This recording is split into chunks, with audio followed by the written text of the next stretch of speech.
get started, since you'll need to all get cracking at the end of the hour. I'll turn my camera off.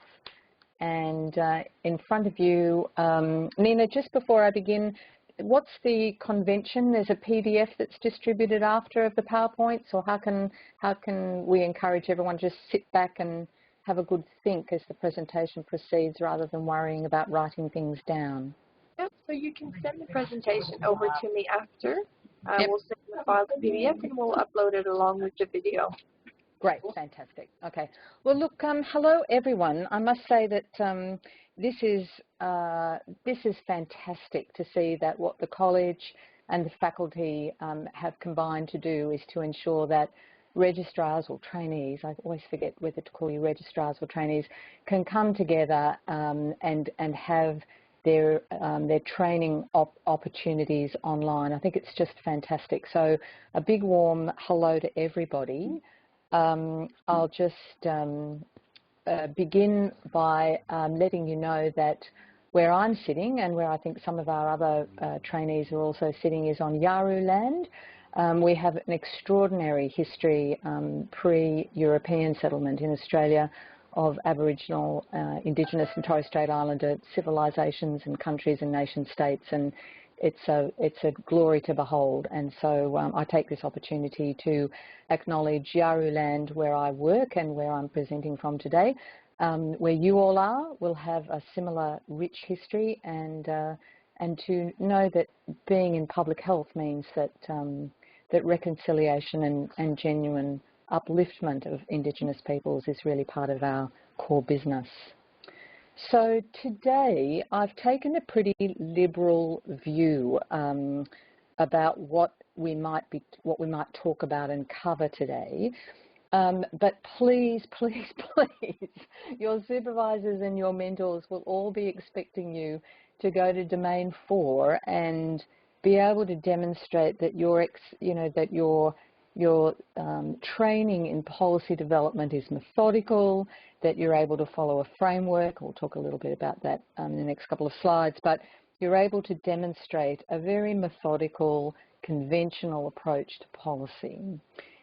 But that being said, there's a lot around policy that when I look back, I do realise is not necessarily there for all to see in the policy logic models. Policy is not really very sequential. It's not necessarily straightforward. And for me, there were sort of 5 punch-through ideas or hints that I wanted to share with you. So I hope this is useful for you. But please remember that you've also got a curriculum to follow. So the next couple of slides, I just want to acknowledge that a couple of years ago, Randall Stewart from Political Nous, which is a consulting company in a number of capital cities in Australia, Randall and I were contracted by the College of Physicians to design a policy process workshop for fellows and for trainees. So I just want to acknowledge that that work that's actually come together in some of these slides. And it is to Randall's credit that I want to just share with you that very simple but powerful definition of what policy is. It sets a purposeful course of action to deliver a positive impact in a specific setting or context. So those of you who know me know that I'm very driven by purpose. And so policy for me is a very powerful instrument. It really is about how the purpose can get material impact. But it's not straightforward, and not everyone can do policy, and certainly not all institutions are authorised to do policy. But most of us, I think most public health physicians, end up in the state system, either the state system or in organisations that are largely funded through taxpayer funds. They may be called non-government organisations, but I think many of us would acknowledge that NGOs are often very critically dependent upon state funding, state or Commonwealth funding. So these institutions are those that are afforded an authority to develop policy. And then in any conversation, which we won't bother about much more now, be clear about what the other person means by policy, and that may well be, for those of you who are in the health system, operational directives or guidelines that have to be followed. Operational directives or procedures and protocols that need to be followed, guidelines which might not be mandated but certainly do drive powerful influences in practice, all the way through to the clinical practice guidelines that our clinical colleagues will follow. So a couple of slides just for now, so I can feel I can be relieved of knowing that at least I've let you know that there are lots of largely linear or sequential, sometimes circular policy process diagrams, and you can pick up any policy textbook, including the college's own, and see that there's a kind of an explication, if you will, of how a person sits down and develops policy.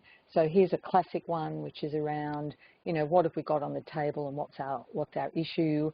We then do policy formulation, and we kind of flag what it is that might be implemented from here on in, and that may well be, as you can see on the right-hand side, new campaigns, new legislations, new services, whatever. But there are those. Here's another one, which is that sort of very sequenced approach of problem identification, the agenda setting, the formulation, endorsement through our bureaucracies, which includes, for example, you know, the Director General of Health actually saying something in a speech. This discursive commitment is very important in public health policy. Adoption, implementation, evaluation. You'll be expected to use something like that, or one that you choose in your exams, but let's kick back and think about how it really looks in real life. And this slide hasn't really got an arrow anywhere. It's showing that in the 21st century, successful policy is now identified by its characteristics. It's being strategic, it's actually evidence-based in its development. There's a recognition that silos really do impede good quality public policy, and it's all about the beneficiaries of the policy ambition. So just to close up on a couple of other definitions before we move into my series of handy hints. Public policy, if you know your examiner ever needs to know that you know what that is, I mean, again, pick up a textbook and you'll have a differing definition, but for me, public policy is that which a government is actually mandated to develop and implement, and that's the democratic process. And as you can see there, a public policy is going to have to be legal. It's going to actually have to have, perhaps in a way that in the private sector it does not, but it does have to have some political acceptability, or at least not be unacceptable politically. And I think, as we've seen in the past years, policy can sometimes be half-baked, or it can be a bit on the fly, and so therefore being able to improve it when it's actually out there and being implemented is also, I think, a feature of 21st century public policy. So here's a couple of things. Here are 5 sort of issues that I'd like to share with you today about context, about evidence, about framing, about stakeholders, and then right towards the end we'll kick back and I'll ask you to indulge me around what, after a long period of time in public service, I see that there is the reality of the slow burn in public health policy. It does take a long time, even though, you know, what's that expression? It's 20 years to become an overnight sensation, but in public health we really do need to think the long-term trajectory. So a couple of words about context, and as I mentioned in my previous slide, context is big and small, and there's some really big stuff going on, and I don't want it to pass you by. And here are a couple of graphs. On the left-hand side from the Grattan Institute, and I hope it comes out all right for you, but you'll see anything that's above the line has had a positive change, an increase in Australian government expenditure over time. Now, it's inevitable that hospitals and infrastructure are all up there, right? In fact, hospitals have had the biggest increase from 2002 to 2012. But it's come at a cost, and I must say I'm mindful of this every day. And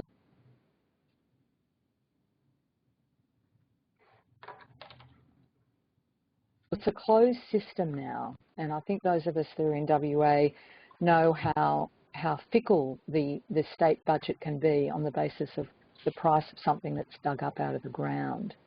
That next graph that's over on the right-hand side is about health expenditure, and it just shows you how it's getting bigger and bigger and bigger over time. And this is the context in which we work. And I reckon that any public health physician who, over a career, can come forward with policy that actually recognises that new money usually comes because someone else has paid a price, I think that's a very good tip to remember. This graph here has come from another very, very recent paper that, again, illustrates why I think of having an eternal vigilance around your context, wherever you are, is really important.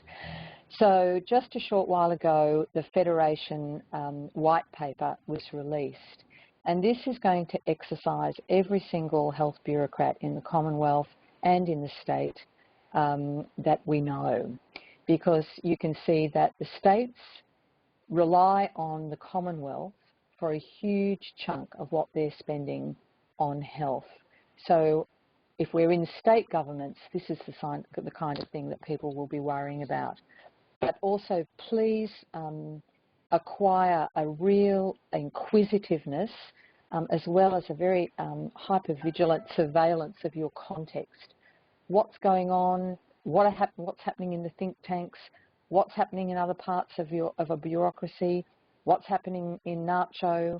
What's happening in the colleges, etc., etc. And this is just to let you know, again, it's another graph from this Federation paper, that public hospitals are right up there. The things that we might care about most in terms of public health and community health and other services pale into insignificance. But that's after decades of really hard work. So I'm not sure that anyone's quite worked out how to crack that policy conundrum for actually getting greater investment in non-hospital or acute care settings and services. So here are a couple of things to think about as you take off in developing, in your next policy conversation. Having an idea of the financial situation in which we're working, having an idea that every policy discussion now is about outcomes, and it's about a strategic view of those outcomes. You'll hear lots of people talking about how politicians are short-sighted, and the electoral cycle means that we're looking at very short-term results, and maybe even inputs and services will keep politicians happy. But they're in public service for a reason too, and we do need to ensure that we've got very clear line of sight between our policy and strategic outcomes. And so working through that, as we talk about later in the presentation, is really important. The environmental and technical scanning I've just mentioned, I think it's distinguishing amongst those who are accomplished policy makers that they're curious and acquisitive and keep good ideas in their back pockets all the time. Remember too where you work, remember too what people are expecting of you, and find out what's happening around you now. And that also tells you a lot about the context in which any opportunity you might have to contribute to public health policy might come about. Okay, so the second handy hint is, as you can imagine, something I hold very dear to my heart. And it's certainly why I've done public health medicine. So some of you may have heard about sort of de Bono's 6 hats, you know, that to come to a particular problem and solve it, it's useful as a device to think about different coloured hats. And the white hat is the hat of facts, of quantification, of logic, of analysis. And there's nothing wrong with that hat. And I do believe that as a fellow of the Faculty of Public Health Medicine, which is what you'll be when you get through your training, you're expected to be wearing that white hat, at least for a time. So in any policy discussion or any group or committee, until proven otherwise, the FAFM in the room is wearing the white hat. And that's for a number of reasons. The first reason is because of that primary training we've had in medicine. There is no doubt that medical training, with its diagnostic discipline, searching for information and data about the patient that helps you knock off a differential diagnosis, raise the likelihood of another, you know, find a diagnosis that helps you then make a comparison between, of all interventions and treatments in front of you, what is it that gets the patient over the line in terms of cure or control. This is a fundamental medical discipline, and it's one that we all have by being fellows. But what we also have as part of our postgraduate training in public health medicine is all of the conventional stuff around evidence-based decision making. So whatever your taxonomy of extant evidence is, and there are plenty around, and I'll give an example a little later in the presentation, but have it at the front of your mind and be able to explain it. Because in the next month, you'll be at a conversation or at a meeting where you're likely to be the only person in the room that has a very clear idea about extant evidence for that issue, a hierarchy of outcomes that are at risk, and a way of looking at the likelihood of those outcomes being achieved on the basis of what is already known. And I would be remiss if I didn't refer at this point to an aphorism in evidence-based medicine, which is innovate but randomise. We really can't afford to experiment on populations anymore. If we know what the extant evidence is, let's have a very robust debate about how our policy can ensure that that's implemented in practice. If we're not sure about the evidence and its applicability to our context, then let's try and be very explicit about explaining why, and also seeing what we can then do to raise the bar in terms of what we will know in the future. All of you will know by now, I'm sure you've had the question asked, is there a systematic review about X, Y, and Z? So bookmark all the portals that you need. The Cochrane, Campbell, NICE, UK, DARE, University of York database, wherever you find your best systematic reviews, bookmark them and use them, no matter what the next policy question might be. And you might hear that I'm very galvanised by this, and I am. And I have to tell you, it's of the many experiences in my professional career, this one about domestic violence screening is one that's been one of the most vexing. And you will all know that state governments everywhere have mandated domestic violence screening in a number of healthcare contexts. And this is actually Mr. Ward, I'm sorry to interrupt. We've had a request to have the slides on a bigger plan because there's a bit of the writing is a bit small. So I was wondering if you could share, or that works as well, yeah. With the zooming. How's that better? Yeah, hopefully. We'll give it a go. Thank you so much.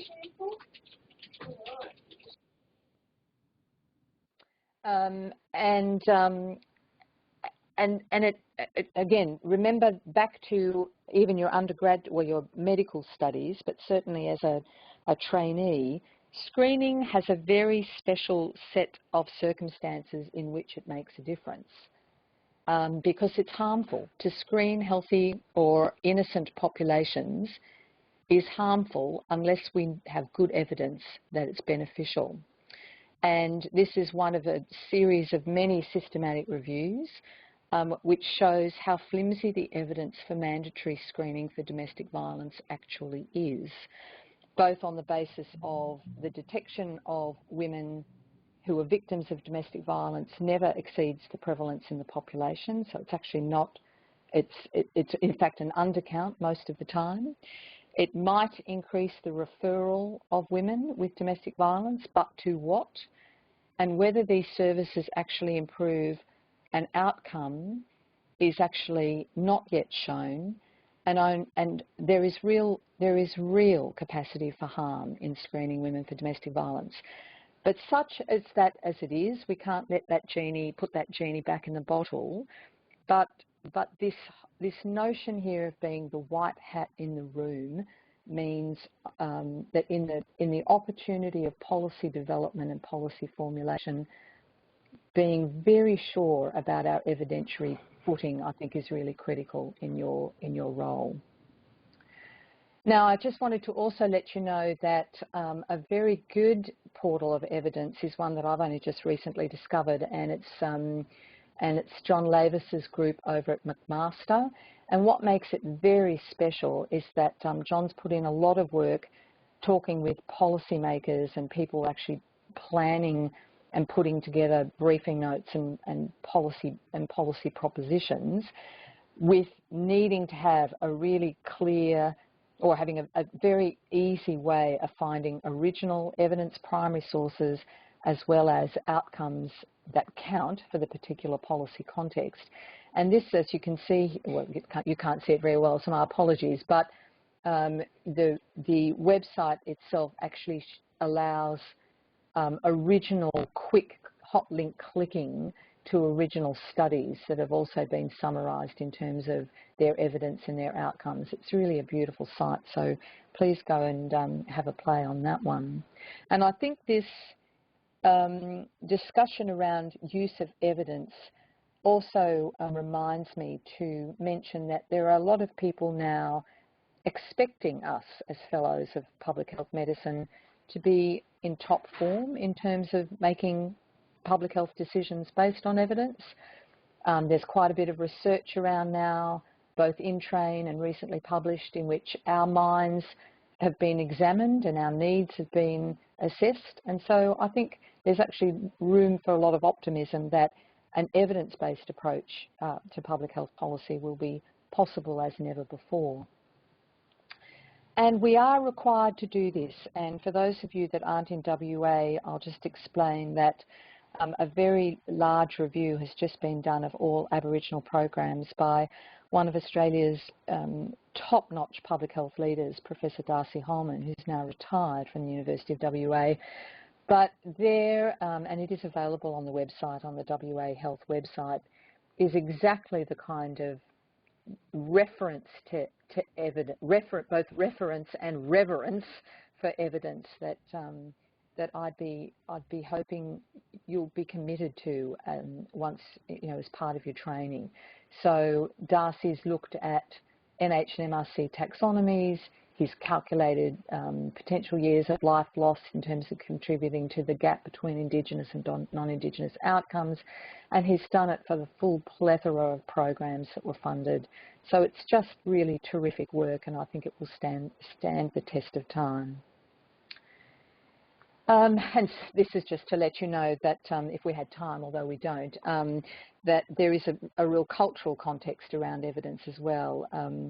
I spent quite a bit of time in Canada where the Francophone view of the world was that that sort of randomised controlled trials were what the Anglophones were inflicting upon everyone else. So, context and evidence is also, not necessarily straightforward. This is just to let you know that last week, Victor Nosser, who is a community paediatrician and also very well known in the faculty, has really championed the notion that it's the evidence that matters. And so there's quite a nice series of work around the OLDS program for home visiting, which you can see here in terms of a write-up in the New South Wales Public Health Bulletin from a few years ago, was very clear about the approach that says, look at the evidence for the problem, which is descriptive evidence, look at the extant evidence for interventions, in other words, what can we do, what can we choose, and also then look at how well it can be implemented in practice. So we followed, there's a few comments about evidence there, but I also just wanted to have a few moments to talk about policy-oriented research. And I take from this a very interesting comment that was made by Erica Bell before she passed away a year or so ago, that when an effort is made to look at all of the evidence in a particular field, that it's not necessarily reflective of what the policy questions and conundrums are.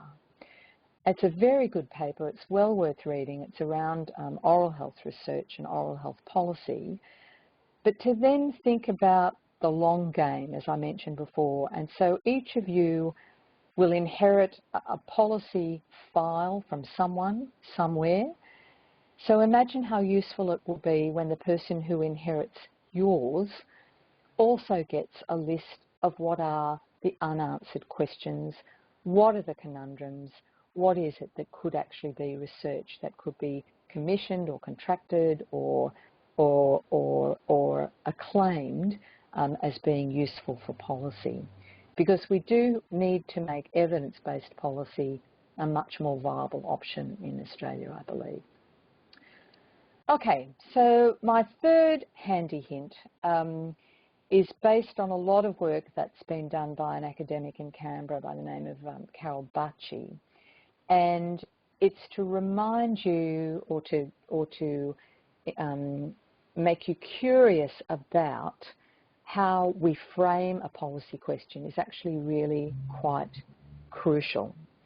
And so we've all inherited the electioneering, the promise on the fly, usually a kind of a shadow of all the complexity of the policy and sophistication of the policy work behind the scenes. But kind of cutting into that wheel of electioneering and election promises, I think, is also a very important task for good public health policy development. But be mindful of the policy capture. In other words, defining a problem in a particular way or framing it. And I think my next slide is about the classic conundrum we have in public health. But in this day and age, there's now a kind of a greater accommodation of there being complexity in a policy issue or the way that we frame it. And so the classic is of course, wicked problems. You've probably had a lecture or two about wicked problems. Not everything's a wicked problem, but by virtue of, for me, a problem that is characterised by a lot of interdependency. You push it at one end and something else pokes out at the other, or something else collapses, or something else changes. Getting your head around that may not come easily, and it may not be possible in a very rushed policy developing environment. But over time, please do develop that capacity to get your head around a wicked problem in its complexity. The fact that we're working in uncertainty, and we're all about risk. Elsewhere in your training, you're getting your head around risk exposure, risk mitigation, risk prevention, and it's all based on uncertainties and probabilities. We need to also think about that in policy terms. And then the other classic characteristic of a wicked problem is that everybody has an opinion about it. So stakeholder views, alternative perspectives, that there's usually no fundamental absolute truth or way forward is also very much a characteristic of a wicked problem. So keep an eye out for those and, you know, take a bite and start chewing, as we say. So let's have a couple of minutes about the classic framing conundrum that we have in public health, and that's the individual versus societal agenda. So, you know, it's all about everyone eating, you know, their 5 veg and their 2 fruit. It's all about everybody walking, you know, getting exercise 30 minutes a day. It's all about those individual behaviours that change individual risk factors that someone can do something about there and then. Now, whilst I know you all know that that's not the case and it is more complex than that, developing a way to allow people to engage in that conversation is actually our big challenge. And I'm not sure that I've yet cracked it, but I do appreciate it when I find really good data to allow people to sort of open the window on this conundrum. And so Annette Dobson and her colleagues have a Australian longitudinal women's study. Longitudinal studies are often gold mines for finding data and associations that you can use in framing a particular policy issue. And the high death rates for women living in rural Australia were not explained by their individual behavioural risk factors. They just aren't. It's a glorious paper. It's well worth reading. And so how then can we bring that to the table to ensure that there's also a recognition of the economic, social, environmental determinants, but also the antecedents that others will know far more about than me, which includes, you know, your intrauterine exposure, you know, your legacy of trauma, your intergenerational history. So all of these are very, very complex, of course. The other issue I think that will burn, or the other frame that I think will be very obvious over the next decade or so will be that around governments purchasing an outcome, no longer being interested in inputs and services, but rather reducing numbers of people who need a service because, in fact, they have been enabled to move out of being in the target group. And I think that's going to be a major theme. It's already emerging in Australia. It's well worth seeing what some of the conservative think tanks are talking about in terms of lean, small government. I think no matter what political persuasion anyone might have, it's very clear from the intergenerational reports here in Australia that we do have to rethink what government is for, what policy is for, and therefore what we're spending money on. So please don't freak out by this diagram. It comes from work that's been done at the telethon around Aboriginal ear health by Deborah Lehman and her team. But the reason why I put it here is because it's actually a live tool that we're using where I'm working, which is where instead of losing that tension between individual and social and environmental and economic determinants, we're actually trying, by focusing indeed on individual behaviours and individual clinical services, we're at least going to try and frame our own policy deliberations around saying, well, in this big map, what we're chewing off today in this policy, or what we're going to try and move forward in this particular policy that we're developing, you know, are the excuse me, the boxes kind of down the bottom in the centre. And at least that way it means that we haven't made invisible all of the other aspects of good public health policy. And perhaps one day we might even have a series of policies and implementation plans that actually reflect different parts of that very complex causal network. So have a think about that, because I've no doubt that we need to have this more front of mind than we currently do. Just another paper that you'll find interesting is around the systems thinking. There's lots of people talking about systems thinking, but Andrew Wilson, who again is a fellow of the faculty, a preeminent thinker around complex public health and systems change, actually talks about the systems thinking, the modelling that we need, and actually applies it to suicide prevention, and looks at, it's a very reflective paper around how little we got from all the money that we threw at youth suicide prevention programs, and why might that be so? And part of it is around the framing that we all bring to a particular policy opportunity. Okay, as we're heading into the last couple of furlongs here, the fourth handy hint I'd like to impart is actually around policy being both technical and social. And I must say, I think about this nearly every day, that I've certainly encouraged you to think about your technical skills, and particularly the expectation of fellows of the Faculty of Public Health Medicine for being technical evidence experts and Sherpas through the evidence base. But policy is also a social task. And it's a social task because people develop it, because people get affected by it, and because people like to get involved one way or the other. So wherever you work, and if some of you are going either work currently in departments of health, or in offices where you're a long way from where the front line is, from where the action is, just remember to get out of the office. That's my biggest tip here when we're thinking about stakeholders. There are people outside your policy environment when you're sitting there developing a policy who can aid and abet your agenda. Find out who they are.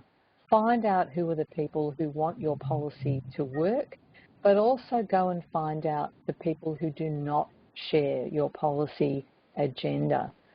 Find out what their drivers are. Find out what their view of the world is. Find out what propositions they might have about a particular policy approach.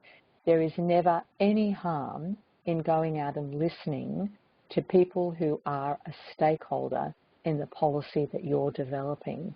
And a little tip is to end nearly every conversation with anybody who would hold diametrically opposing views to you about this issue. And you'll, again, then just get another basket load of potential stakeholders, champions, opinion leaders, literature that you can then fold into the mix in terms of your own policy work. And it's a centuries-old axiom that this also helps you with the art of selling your policy. So in addition to getting really very sophisticated policy development by identifying stakeholders, but also getting into the underbelly of this issue, who's talking about it, who thinks they own it, who's got a different view. If you then start to work out where are the hard nuts to crack, and what is it that they need to hear, because it's actually about their worldview that stands in the way of your policy being accepted. So as a policy professional, learning not necessarily to portray your policy in terms of your Faculty of Public Health Medicine white hat evidence junkie, but also about what it is that others care about.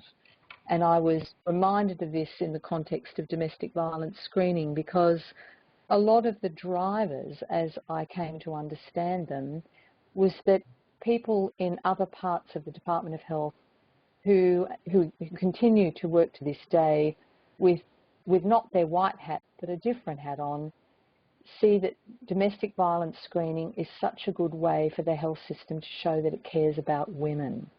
And that's a very powerful emotional driver for policy. So we need to know all viewpoints. I've just put up this this slide here because it's about now there's really quite a clear framework. Again, you'll pick it up in any policy textbook, that consultation with anybody, community consultation, stakeholder consultation, what most recipients or participants in any consultation exercise need to hear is what your parameters are. Are you only at the top end, or at the end at the top of this slide, which is usually at the left-hand side of a flow diagram, information exchange only, all the way through to collaboration and control. And over the years that follow, if you ever are involved in genuine policy that's at the control end of the agenda, where policymakers will implement what a community decides, please find me and tell me about it, because I think that's the real peak of good public health policy, I think. So finally, from me, is about the slow burn. And those of you who know me will know I'm not necessarily a patient person, but I'm trying to develop persistence as a kind of substitute for patience.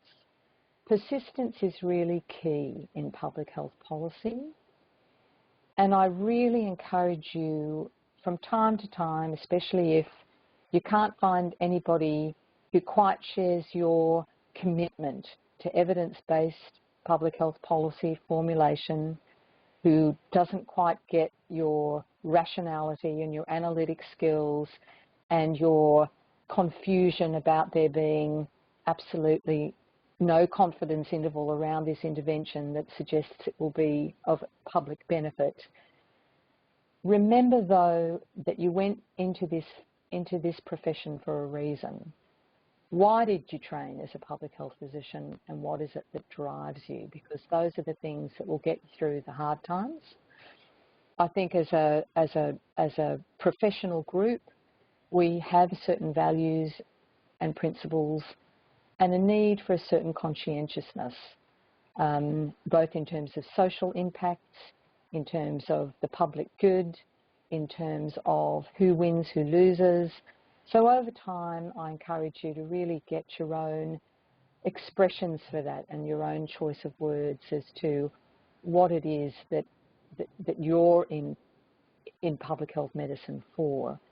Never forget to find people who are just like you. They exist. They're in other parts of services. They're in other parts of bureaucracies. They're in other organisations. Spend a bit of time networking and finding them, because they're part of your network and part of your brethren in arms. If you haven't already, find the associations and the organisations that actually have values and mission statements and charters and sort of requirements of members that sound like you, and commit to those organisations as well as a member. And over time, develop your own content niches, because I just can't think of any public health policy question that has been well managed overnight without there being 20 years of good, solid public health policy thinking around it. So let me just share with you a graph that kind of really embodies why I'm where I am and why public health medicine is part of the toolkit and expertise that I offer. And this is a graph that's actually come from a public document that's a regional profile for the Kimberley, where I work at the moment. And the potentially preventable hospitalisations, or PPHs, that does sometimes throw the midwives and obstetricians into a bit of a tailspin when I talk about PPHs, but the potentially preventable hospitalisations are exactly that. They are potentially preventable. And look at the discrepancy, not only between Aboriginal knowledge, Aboriginal people at a state level, with those confidence intervals, nice tight 99% confidence intervals, but the huge gap we have up here in the Kimberley. So all of us have clinical colleagues that work in intensive care, or work in cardiology, or work in paediatrics, and they don't rest when the patient's OBS are tanking. They don't knock off at 5 when their patient is unwell. I don't think we should either. But I think there's a real slow burn, and part of my own repertoire, which I share with you, is to write about a potential solution that takes us out of the old habits that we have. And you'd all have heard about the idea of disruptive ideas or disruptive technologies.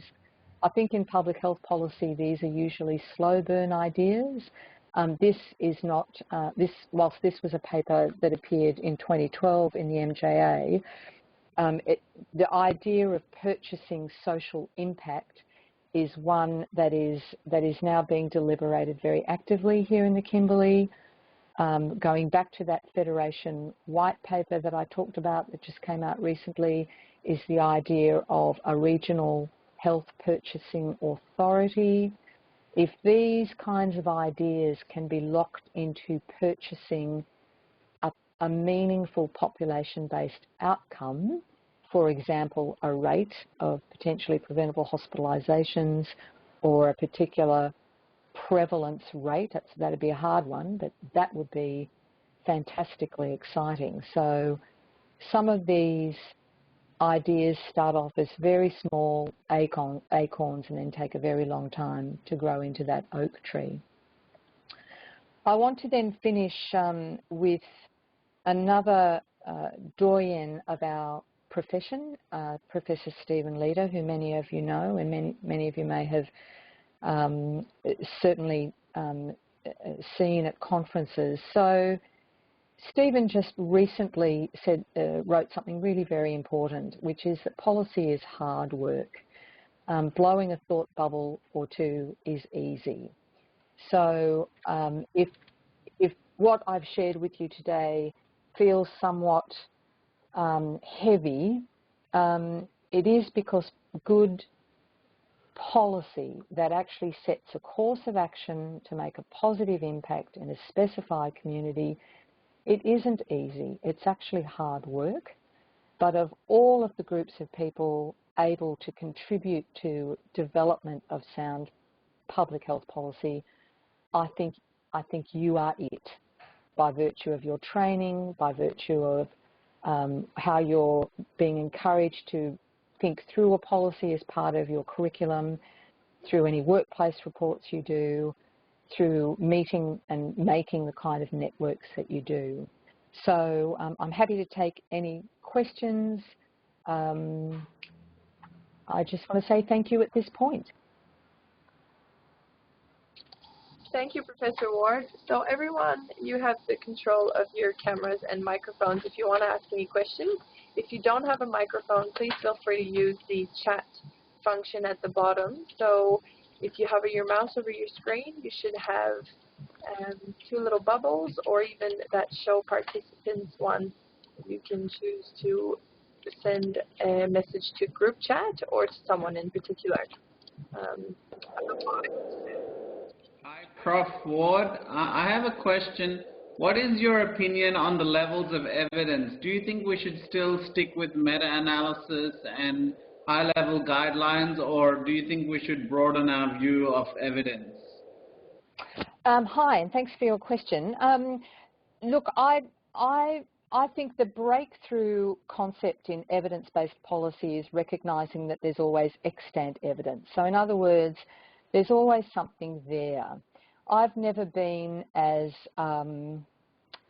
what should I say, as elite as only ever requiring evidence from meta-analyses or from good quality randomised control trials. I think over time, and certainly with health systems research and much of the public health research, the individual randomised control trial and therefore a really homogenous finding from a meta-analysis was never going to be something that we were going to be able to bring to a table around policy. But there is no, I strongly encourage and I hope role model that we do look systematically at what the extant evidence is. So I personally find some of the NHMRC taxonomy a bit clunky, but at the Campbell collaboration or even in EPOC and Cochrane, there are sort of much more applicable taxonomies of evidence that are very useful to apply. So I always figure that, you know, sometimes all we have is anecdotal expert opinion, and sometimes it's just that as long as that's all there is and we're sure that that's all there is, well then that's all we've got to go on, because otherwise, you know, sometimes policy requires an assessment and a path forward. But let me just also then say that if the evidence is so very flimsy, at least put in a file note how flimsy the evidence is, so that the next person who picks up your work then sees, oh well, that's all the evidence that we had, but these were the evidence, these were the evidence questions, these were the research projects that would, if they'd been prosecuted, would have put us in a better place. So I'd very much encourage that sort of thinking around evidence, because we're the white hats and we are professing to be scientific, and so therefore, just like our clinical colleagues, we come along with a fundamental premise that that we can scientifically evaluate and corroborate the likelihood of an outcome on the basis of an intervention that we proceed with.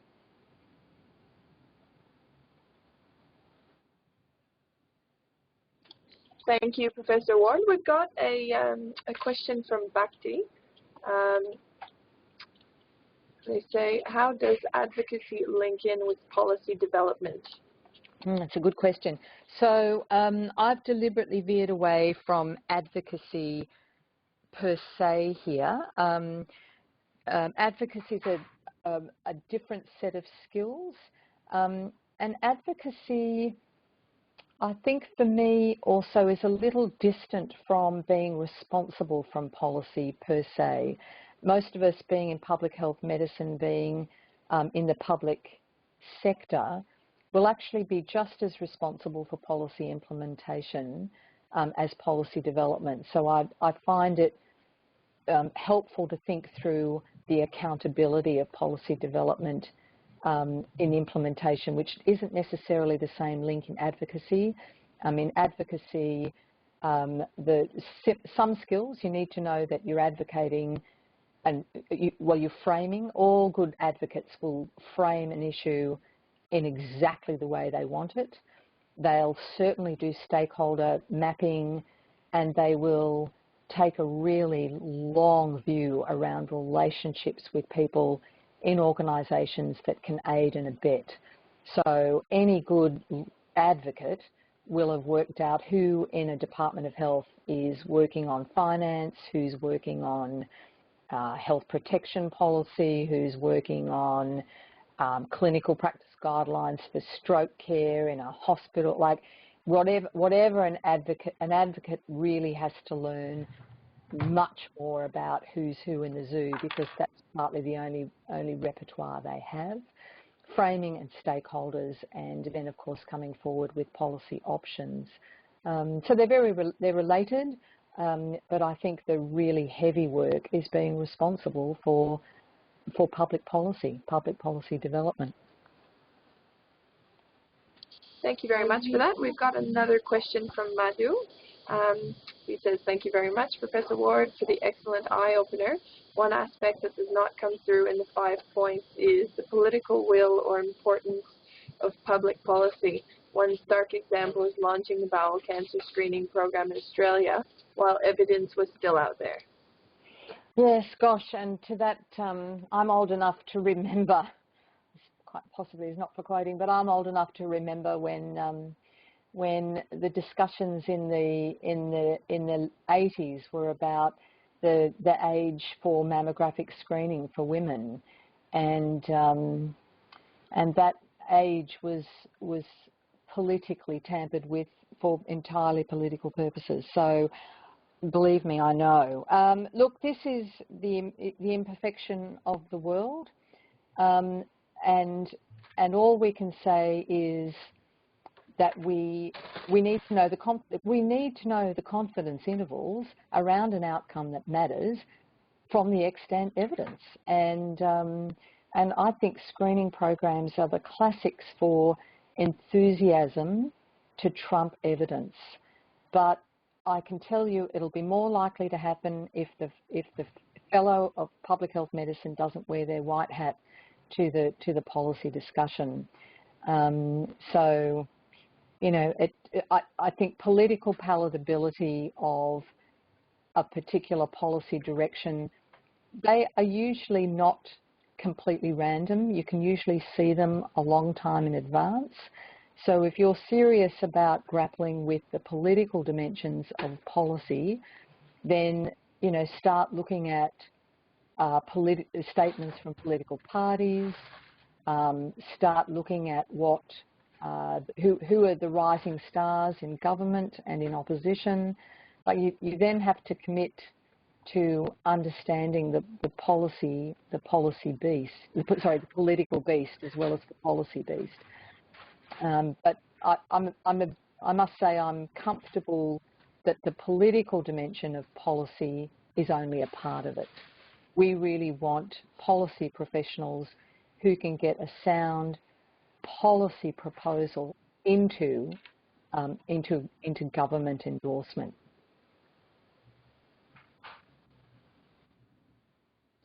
Thank you very much. That's all the questions on my end. If anyone else has any questions, feel free to send them through group chat. Otherwise, Professor Ward, would you want to give your email out so that people can send you questions should they think about them later? And I did have it at the bottom of this very slide. So there you go. It's wow. It's Jeanette, because I do welcome any questions subsequently. You know, very much so. The worldview that I have is one in which all of you as fellows are working at the top of your form. So we're all of us oldies are very interested in supporting you to become outstanding public health physicians. So jeanette.ward@health.wa.gov.au. Thank you very much for that. So thanks everyone. See you around, either here, there or anywhere, and just, you know, get stuck into something, you're training, and you'll have plenty of people to help you.